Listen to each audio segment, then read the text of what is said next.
Noong Disyembre 14, 2014 sa malalayong isla ng Komodo sa Indonesia, nasaksihan ng Guinness Book of World Records ang isang dambuhalang reptilya. May bigat na 101.5 pounds nilamon nito, ang baboy ramo na 70 pounds sa isang subo, halos kasing bigat ng sarili nito. Pagkatapos na ingrandeng piging, dumoble ang bigat ng dambuhalang reptilya. Ang napakalaking piging na ito ay isa sa pinakamalalaking kinain ng kahit anong reptilyang nilalang. Hindi lang ang kapatid mong reptilya, tandaan mo. Ito ang pinakamalaking butiki sa mundo, isang mabagsik na mandaragit na magpapaalala sa iyo ng panahon ng mga dinosaur. Minsan, napagkakamalan pa itong inapo ng makapangyarihang nilalang na namuno noon sa mundo.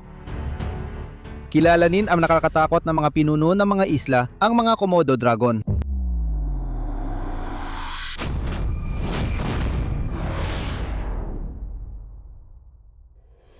Ang Varanus komodoensis, kilala bilang Komodo dragon o Komodo monitor, ay pinakamalaking makamandag na hayop sa lupa at pinakamalaking nabubuhay na butiki sa mundo.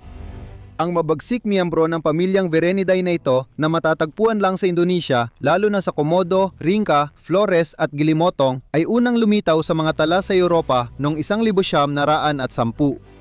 Ang misteryosong katangian nito, ang dahilan kaya tinuturing itong kamag-anak ng mga buwaya, paniniwalang buhay pa rin sa ilang katutubong komunidad sa isla ng Komodo kung saan tinatawag itong buwaya ng lupa. Bilang isa sa pinakamatandang reptilya sa mundo, ang paglalakbay ng ebolusyon ng Komodo dragon ay umaabot ng humigit kumulang 40 milyong taon.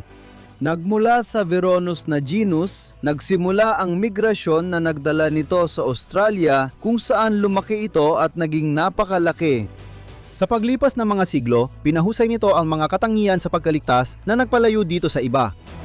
Isa alang-alang ang kakaibang lason nito, isang malakas na sangkap na kilalang nagdudulot ng matinding pinsala sa loob lamang ng ilang oras.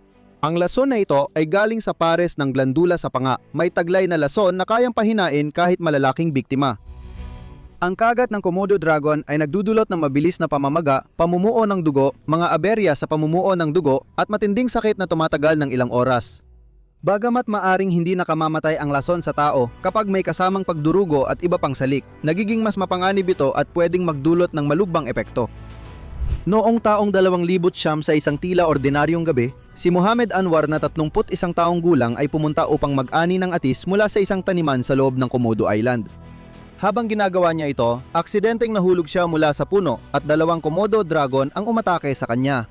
Narinig ng mga kapitbahay ang ingay at agad tumulong, pero pagdating nila, nakamamatay na ang mga sugat ni Anwar at may bakas na matitinding kagat sa kamay, katawan, paa at leeg niya. Pumanaw siya makalipas ang ilang sandali matapos ang nakakatakot na pag-atake sa isang klinika sa isla ng Flores.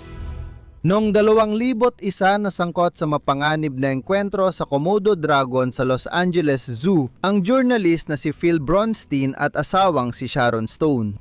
Sa isang sorpresang pagbisita ni Stone, pumasok si Bronstein sa kulungan ng butiki dahil nakit sa puting sapatos niya. Walang babala, biglang sumugod ang dragon at malupit na kinagat ng kanyang paa.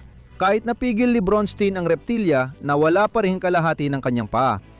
Gayunpaman, kahit ano paman ang taglay ng lason nito, sapat ng lakas ng Komodo dragon sa kanyang pisikal na anyo upang maging napakabigat na kalaban ng mga di nakahandang biktima nito. Sa sobrang tindi, ang inspirasyon para sa katang-isip na halimaw na si King Kong kahit na mukhang gorilya ay talagang nagmula sa mga Komodo dragon na pinag-aralan noong ekspedisyon sa Komodo Island noong 1926. Ang Komodo dragon ay dambuhalang butiki na may matibay na buntot na kasinlaki ng katawan, 60 matutulis na ngipin na paulit-ulit tumutubo at abot na 1 pulgada o 2.5 sentimetro, kaya ang bibig nito ay parang nakakatakot na bangin. Bukod dyan, ang mga dambuhalang reptilya ay may mahabang dilaw na dila na hati sa gitna na gamit para maramdaman ang paligid. At hindi lang yon, ang balat nito ay para may medieval armor na babalutan ng kaliskis na may maliliit na buto o osteodurs bilang natural na chainmail. Sa ligaw, ang karaniwang adultong lalaking Komodo dragon ay tumitimbang ng 174 hanggang 201 pounds at may habang 8.5 talampakan, habang ang mga babae naman ay karaniwang tumitimbang ng 150 hanggang 161 pounds at may habang 7.5 talampakan. Gayunpaman, ang pinakamabigat na Komodo dragon na naitala noong 1928 at 28 ay may habang 10.2 talampakan at tumitimbang ng 365 pounds. Kahit malalaki, limitado ang pandinig ng mga Komodo dragon at dati pa ngang inakalang bingi sila. Ngunit binawi ito ng kalikasan gamit ang kahangahangang pandama. Ipinagmamalaki nila ang kakaibang panlasa, matalas na pang-amoy at malinaw na paningin. Kaya nilang makakita ng bagay hanggang 980 talampakan sa araw. Labis umaasa ang mga dambuhalang reptilyang ito sa panlasa at pang-amoy. Dila at vomeronasal organ ang ginagamit nila sa pagsisiyasat, hindi ang butas ng ilong na nasa loob ng ilong malapit sa kisame ng bibig. Gayunpaman, sa lahat ng kanilang katangian, pinakamahalaga siguro ang kanilang laki at ang dahilan nito ay nakakagulat. Dito muling pumapasok ang ebolusyon dahil sa phenomenon na tinatawag na island effect.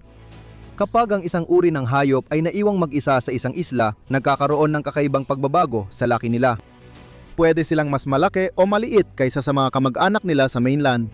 Nangyayari ito dahil sa mga isla, kadalasan walang malalaking mammalian predator, kaya nagkakaroon ng bagong ekolohikal na puwang para sa maliliit na hayop na dati limitado ang paglaki dahil sa predasyon.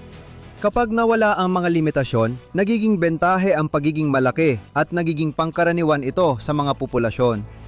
Totoo ito sa mga Komodo dragon, pangunahing mandaragit sa kanilang ekosistema. Bilang nangunguna sa food chain, kadalasan walang hayop na kumakain sa kanila. Sa halip, kumakain sila mula sa sari-saring pagkain ng mga invertebrado, reptilya, ibon, itlog, maliliit na mamal, unggoy, baboy ramo, kambing, usa, kabayo at malalaking kalabaw. Hindi pa kasama dito ang sarili nilang mas maliliit na kauri tulad ng haring kobra sa pagkabihag.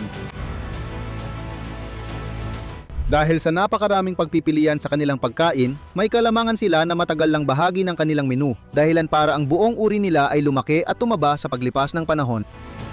Tulad ng Komodo dragon na ito, walang awang nilalapa ang kawawang kambing sa nakakagulat na bilis. Mabilis na nilalapitan ng dragon ang takot na kambing na sumisigaw sa takot at desperadong tumatalon palayo para makatakas sa tiyak na kapahamakan. Gayunpaman, mabilis na nagposisyon muli ang walang kapagurang dragon at naglunsad ng kidlat-bilis na pag-atake mula sa kabilang anggulo, ibinaon ang mga ngipin nito sa likod ng kambing. Parang malupit na mandaragit, dala nito ang umiiyak na biktima sa mga palumpong na walang pag-asang natira para sa takot na hayop. Bagamat kilala ang mga Komodo dragon bilang tagalinis na nakakaamoy ng patay na hayop mula 2.5 hanggang 5.9 milya, nagpapakita rin sila ng tusong estratehiya sa panganggaso. Madalas silang nag-aabang ng buhay na biktima gamit ang kanilang pagiging palihim bilang kalamangan. Kapag napalapit ang biktima sa taguan ng dragon, bigla itong susugod ng napakabilis at tatargetin ang mahihinang bahagi gaya ng ilalim ng katawan o lalamunan. Minsan, kapag hindi maabot ang biktima, tumatayo ang Komodo dragon sa likod ng mga paa at ginagamit ang buntot bilang suporta habang patuloy na humahabol. Pinapatay ng mga mabagsik na nilalang na ito ang biktima sa pamamagitan ng pagpunit ng laman at matinding pagdurugo. Gayunpaman, kahit nakatakas sa atake, sinasabing namamatay pa rin sila dahil sa impeksyon sa dugo at posibleng kainin pa rin ng parehong butike o iba pa. Ang mga Komodo dragon ay kumakain ng kanilang biktima sa pamamagitan ng pagpunit ng malalaking piraso ng laman, nilulunok ito ng buo habang ginagamit ang kanilang mga harapang paa upang hawakan ang bangkay. Para sa maliliit na biktima gaya ng kambing, tumutulong ang nababaluktot na panga, bungo at tiyan para malulo nila ng buo ang biktima. Tumutulong ang maraming pulang laway nila sa pagpapadulas ng pagkain, pero umaabot pa rin ng 15 hanggang 20 minuto bago nila malunok ang isang kambing. Para mapabilis ito, maaring itulak ng Komodo dragon ng malakas ang bangkay laban sa puno at minsan ay natutumba pa ang puno sa proseso. Dahil sa mabagal na metabolismo, ang malalaking Komodo dragon ay nabubuhay kahit 12 beses lang kumain sa isang taon. Sa magkasing laking Komodo dragon, madalas silang mag-away sa pagkain, na uuwi sa parang wrestling match. Kadalasan, umaatras ang natalong Komodo dragon pero minsan nagpapahinga at kinakain ng nanalo ang kalaban. Sa pakikisalamuha sa tao, kilala ang mga nilalang na ito hindi lang sa pagkagat at pag-atake, kundi pati sa pagkain ng bangkay at paghuhukay nito mula sa mababaw na libingan. Dahil sa hilig ng mga butiking ito sa paghalungkat ng mga libingan, inilipat ng mga taga-Komodo ang mga libingan mula sa mabuhanging lupa papunta sa luwad na lupa at tinakpan ng mga bato para mapigilan sila. Mag-isa namumuhay ang Komodo dragon, nagtitipon lang tuwing pagpaparami at pagkain. Kagiliw-giliw, isa lamang ang kanilang kinakasama sa bawat pagkakataon at nagkakaroon sila ng matatag na ugnayan sa kapareha habang nagkakapareha. Ang ritual ng pandiligaw na ito ay nagaganap mula Mayo hanggang Agosto kung saan ang mga lalaki ay naglalabanan sa pamamagitan ng paglalaban gamit ang kanilang mga hulihang paa at ang nagwawagi ay gumagamit ng kanyang dila upang sukatin kung handa ang babae habang ang babae naman ay lumalaban gamit ang kanyang mga kuko at ngipin sa simula. Noong Agosto hanggang Setyembre, ang mga babae ay nangingitlog ng humigit kumulang 20 itlog at itinatago ang mga ito sa iba't ibang natatabingan na pugad para maprotektahan laban sa mga mapanghimasok na kumakain ng itlog. Nakakabilib na kaya ng mga Komodo dragon magparami sa pamamagitan ng parthenogenesis, isang uri ng asexual na pagpaparami kung saan ang mga babaeng Komodo ay nangingitlog ng hindi na pertilisa pero nagkakaroon pa rin ng buhay na lalaking supling. Gayunpaman, puro lalaki lang ang nalilika sa pamamaraang ito. Ang pagiging vulnerable ng mga Komodo dragon ay nagmumula sa iba't ibang salik, kabilang ang aktibidad ng bulkan, lindol, pagkawala ng tirahan, ilegal na panghuhuli sa mga hayop na kinakain nila, at ilegal na panghuhuli mismo sa mga bihirang dragon na ito.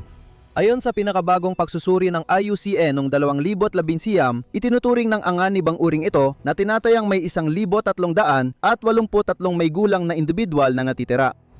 Kung makatagpo ka ng Komodo dragon, sabihin mong seryosoy nila ang konserbasyon habang tumatakbo ka palayo. Salamat sa panonood, magkita tayo sa susunod.